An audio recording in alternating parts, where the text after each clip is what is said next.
Hi viewers, welcome to the Tableau training.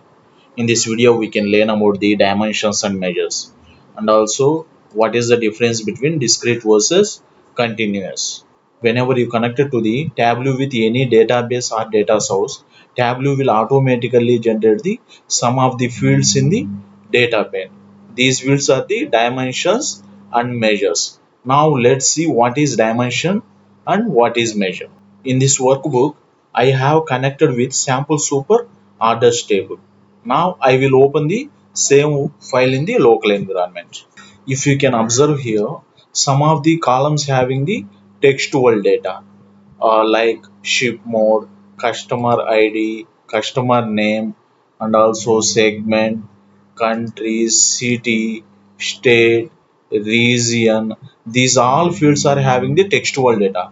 Whatever the textual data columns are here, those fields are converting into dimensions in Tableau.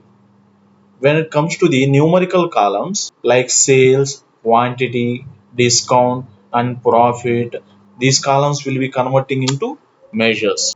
Tableau has a sub inbuilt feature to identify the dimensions and measures that it has by seeing the nature of the data, by seeing the nature of the column names, and also by seeing the nature of the data types also. Now let's see practically into the Tableau. I will pick up the category and drop it into the row shelf.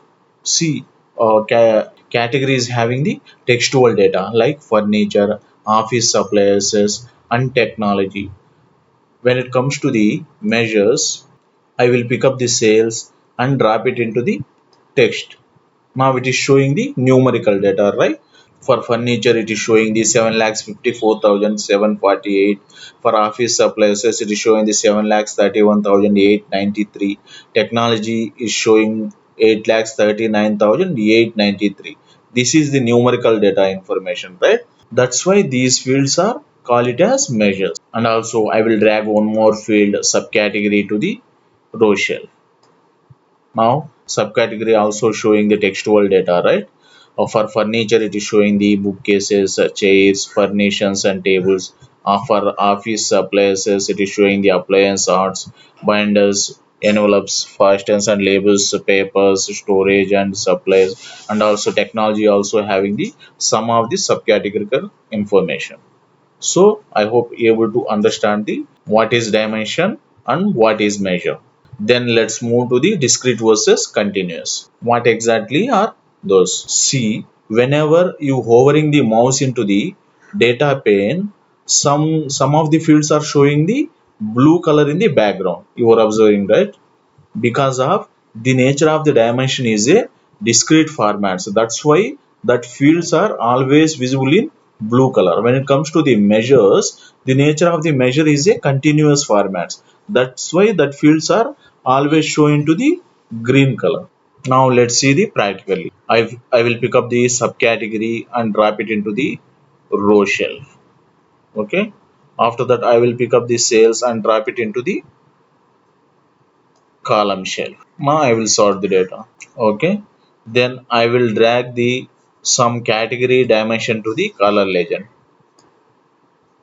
Now see, for each subcategory value is showing the separate individual colors. See, for category furniture is showing the blue color.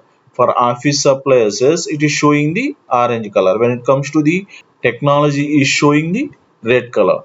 Why it is showing the individual color? That means the nature of the dimension is a discrete format. That's why that fields are visible in the separate individual values. When it comes to the measure, okay, I will remove this category field, then I will drag the sales into the color shelf. Now if you can observe here, it is showing the only one color within the continuous format. That means the nature of the dimension is a discrete format. That's why whenever you drag into the dimensions into the color legend, then the time the values are showing into the separate individual values. But when it comes to the measures, when you drag the cells into the color shell, what it is showing, so it is showing the continuous data. I hope you're able to understand what is the difference between discrete versus continuous. Thanks for watching.